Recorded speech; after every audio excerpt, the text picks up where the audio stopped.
right, let's talk about buffer systems and how to do some calculations with them.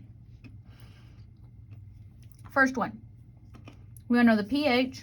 It tells us it's a buffer, and we're given 0.88 molar HCN and 0.53 molar NaCN, and they give us the Ka. So the first thing we need to do is we need to identify the acid and the base.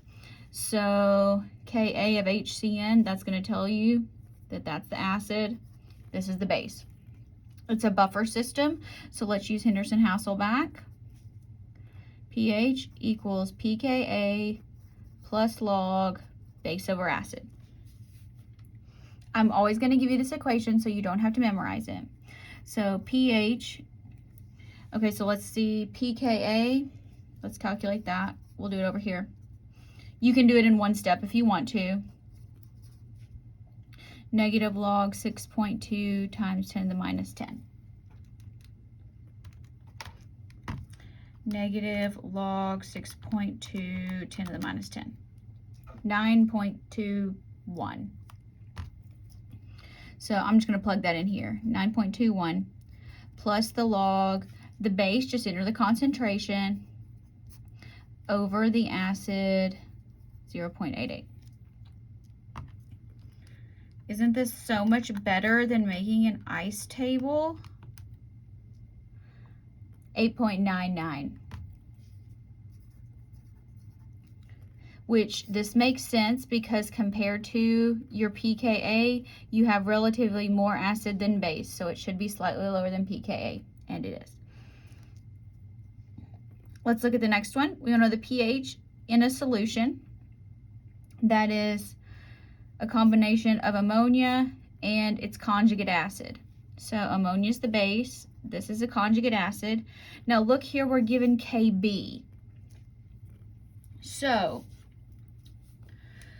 you have a couple of options here. You can take Kb and you can use Kw to find Ka.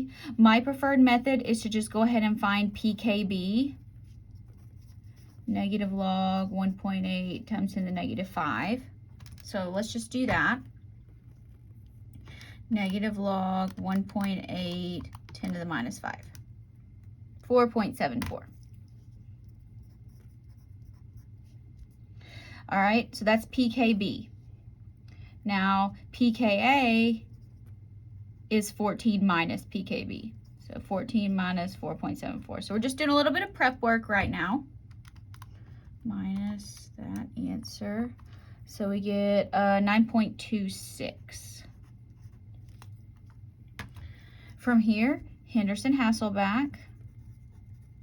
You could have started here if you wanted to, and then you would have gotten hung up and known to go over here and do pKa. So 9.26 plus the log.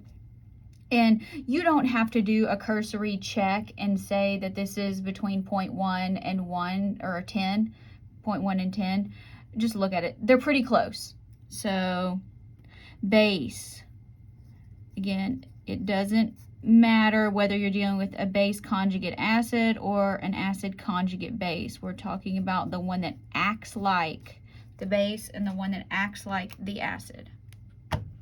Okay, so that was our previous answer, plus log 0.25. Whoa, 0.25. Oh goodness, you know what? We're just gonna start all over because that didn't work. Plus log 0.25 divided by 0.36. There we go, 9.10. And again, compared to pKa, we have relatively more acid, so this should be more acidic, and it is. All right, let's do one more. Here, these are easy. You want pH. Notice the common ion here. Which one is the acid? The one with the H, so this is the acid.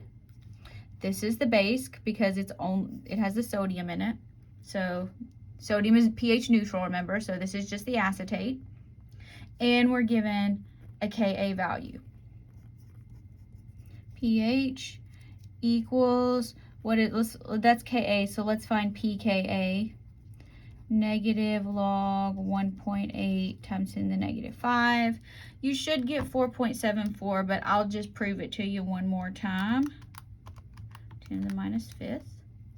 So there we get 4.74. Plug and chug. 7, whoa, goodness. That's why I do this in pencil.